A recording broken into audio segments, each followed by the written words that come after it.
You very much sir. Pappu Yadav ji, Pappu Yadav. सबसे पहले SIR हुआ क्यों? कंप्लीट कंफ्यूजिंग डेंजरस था ये। उन्होंने कहा कि एसआईआर 6 महीना पहले वोटर लिस्ट बने थे अध्यक्ष बहन, 6 महीने के बाद फिर निर्णय लिया गया एक नया वोटर लिस्ट बनो। क्यों? तो घुसपैठ है, नेपाली है, वियतनाम के लोग हैं, बांग्लादेशी है, श्रीलंका के लोग हैं।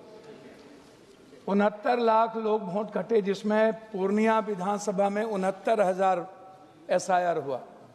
172 सीटों पर 69,000 से लेकर 19,000 तक एसआईआर किया गया। ये जो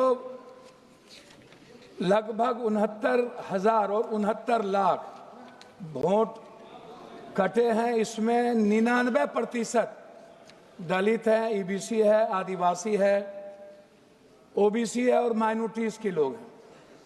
मैं पहला सवाल सरकार से पूछना चाहता हूं, क्या बाहर जितने लोग थे किस आधार पर इन लोगों का नाम कटा? तकनीकी कारण क्या था?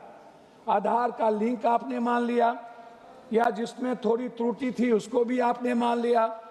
बीएलओ और इनके पार्टी पदाधिकारी एक जगह बैठकर वोटर लिस्ट के आधार पर जो वोट लोकसभा के 24 में मापदंड तय किया कि ये कितना से हारे किस विधानसभा में, उसी आधार पर इन्होंने बिहार के एसआईआर को करने का निर्णय लिया।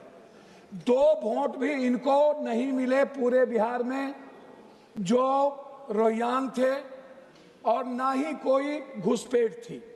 इन्होंने एक समाज और समुदाय वर्ग को इस घुसपैठ के नाम पर इतनी गालियां दी और इतना नफरत पैदा किया कि बाइफर्केशन करने की कोशिश नफरत के आधार पर किया, और वोट का आधार इन्होंने नफरत को चुना। इनको कोई मतलब नहीं था एसआईआर से। सर, मात्र 6 महीना पहले हुआ। दूसरी चीज,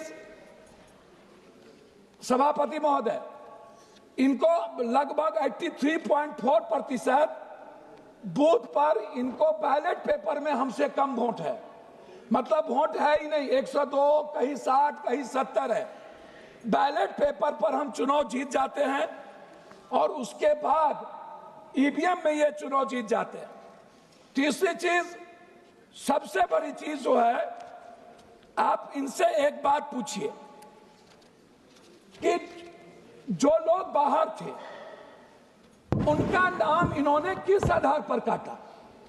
अच्छा, दूसरी सबसे बड़ी चीज क्या है, कई ऐसे हैं, लगभग पूर्णिया, सहरसा, सुपौल, मधेपुरा, किशनगंज, 40% परिवार का नाम इन्होंने काट दिया। 40%, एक भी नाम उसमें नहीं है। कुछ जगहों पर मर्द का नाम रहने दिया और महिलाओं का नाम काट दिया। कुछ जगहों पर महिलाओं का नाम रहा और मर्द का नाम काट दिया। कुछ जगहों पर इन्होंने 2 पंचायत से वोटर लिस्ट से नाम काटे और तीसरे पंचायत में जाकर के जोड़ दिया। अब हमें पता नहीं है कि वोट कहां मिले, वोट कहां गया। जब हम बूथ पर गए तो हमको कह रहा है दूसरे पंचायत में आपका वोट है। अब मैं कहां जाऊं? हम बूथ पर गए तो कहता है कि लेडीज का वोट नहीं है।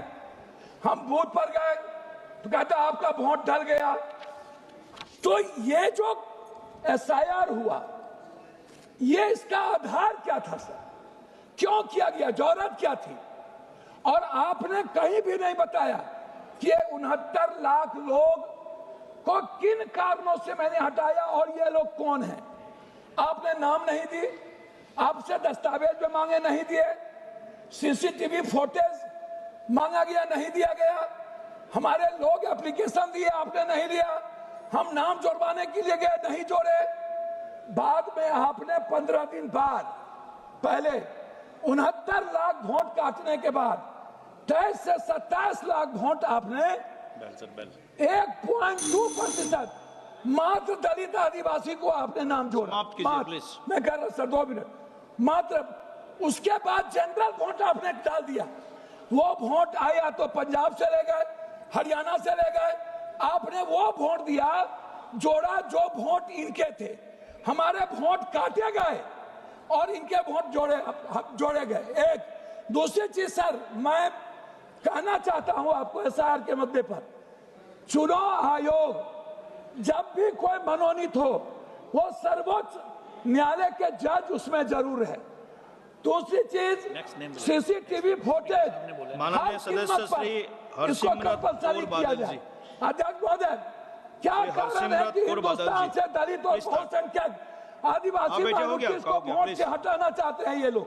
क्या कारण है कि वन नेशन वन इलेक्शन करना चाहते हैं ये लोग? दलित विरोधी।